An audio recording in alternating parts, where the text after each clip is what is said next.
Hai semua, kita berada ya di Warner Pro Klang Valley yang terletak di Icon City PJ.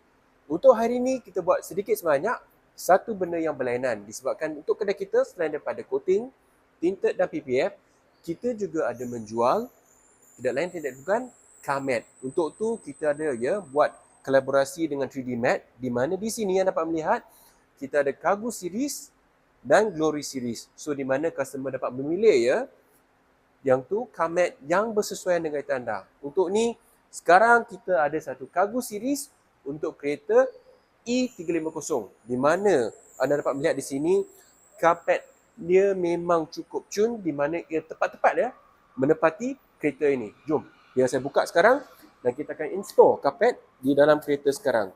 So dapat melihat di sini, ini adalah shape untuk kereta tu. So biar kita buka kereta ni, installation dia memang senang saja di mana ini adalah original ya karpet daripada kereta tu.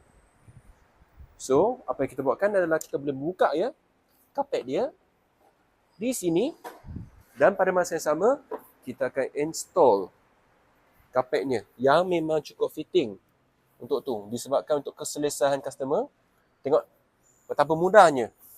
Dan karpet ni memang dia bersesuaian di mana ia fitting 100% mengikut bentuk kereta.